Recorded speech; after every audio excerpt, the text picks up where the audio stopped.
Call Andrew Little. Thank you, Mr Chairman. It's a pleasure to take a call on the legislation bill. And, Mr Chairman, some of the comments from my colleagues and others in the House earlier might have suggested that there is some, this is tedious or boring, but this is actually absolutely fundamental to the operation of the House. If there is one thing that this House stands for, that it's measured by, it is the law-making that it does and the legislation that it produces.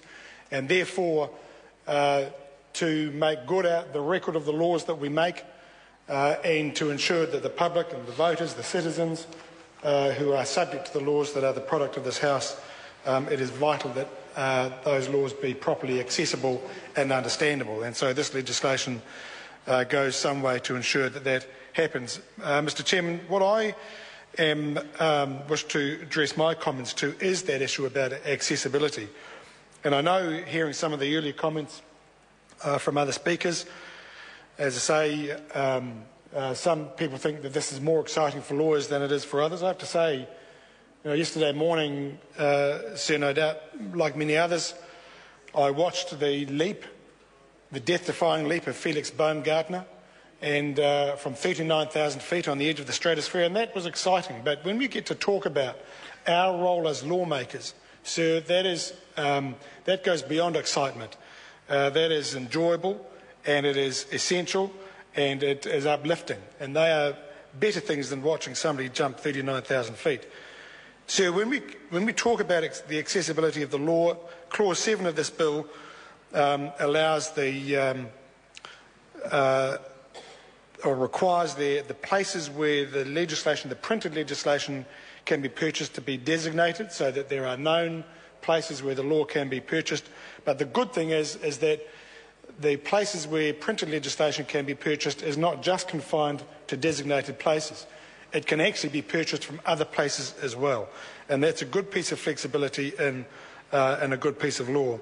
So Clause 8 requires the price of printed legislation to be reasonable. And so it should. It's another question of accessibility. And if I could refer to the debate in this House earlier this evening, hopefully the CPI measures can be properly adjusted to ensure that the price of legislation, printed legislation, aren't artificially inflated or added to, and that they remain accessible. I think what is most important in this day and age, in the 21st century, in the age of the internet, is the free access of legislation on the internet. And we already have the legislation.govt.nz website, which is a fantastic resource wherever you are. And no doubt that will continue to be the place where the legislation is available and provided for, and to be provided for, as the legislation says, for free. And I think the question about accessibility through the internet is going to be vital, and we need to ensure that that portal, that means of access to the legislation, is as widely available to as many citizens as possible. And may I suggest, sir, without a hint of facetiousness, that maybe the IT department for WINS could be contracted on a special project to assist in that, to ensure that the widest possible access is given to legislation available through that portal. That will satisfy the demands and the needs of Clause 9 of the bill, and that will be very important in that essential task of making the laws that we make accessible. Grouped together, as we know, as the present internet site does, when you enter your search, it provides all the available legislation, delegated legislation as well, that is relevant to the topic. And this will ensure that this new legislation will ensure that that is mandated by statute. And so the provisions in this particular part go on. I think, as my colleague Charles Chauvel talked about, the 3-yearly review of legislation, now a standard procedure in any organisation, private or public, to ensure that the outputs and the work and the service that is provided is given a regular review to ensure that it is up to date and meets its need and fit for purpose. And I do note in Clause 33 those who are empowered to give certification to legislation that is reviewed and given revision for, so that there are editorial changes without changing the meaning of the law. They are confined to the President of the Law Commission, the Solicitor General, and a retired High Court judge appointed by the Attorney General. That's a sensible provision, Mr. Chairman. Andrew Little. Mr. Chairman, that's a sensible provision so that this House doesn't get bogged down in having to utilise its very expensive processes to make what are often purely administrative or editorial changes to make the law current and alive and relevant for today. Typographical errors need to be able to be dealt with without taking unnecessary time of this House.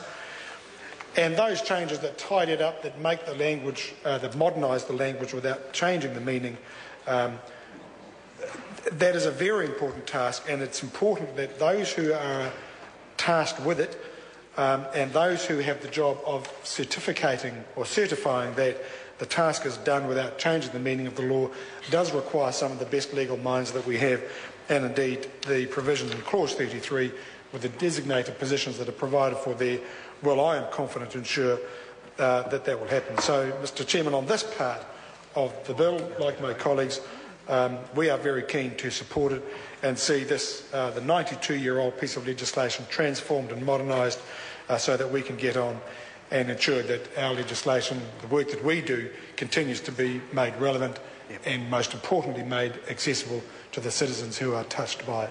Thank you. Members, we come to the vote on Part 2. First, we have the Minister's typescript amendment on SOP number 127, omitting proposed new clause 32A. The question is that the Minister's amendment be agreed to. Those of that opinion will say aye. To the contrary, no. The ayes have it. The question is that the Minister's amendments, as amended, set out on SOP number 127 be agreed to. Those of that opinion will say aye. To the contrary, no. The ayes have it. Members, the question now is that Part 2 as amended stand part. Those of that opinion will say aye. To the contrary, no. The ayes have it. The time has come for me to report progress.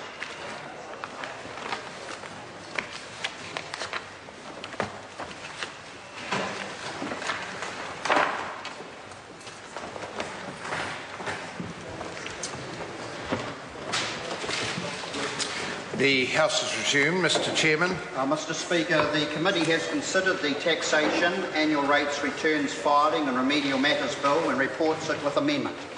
The committee has considered the Legislation Bill and reports progress.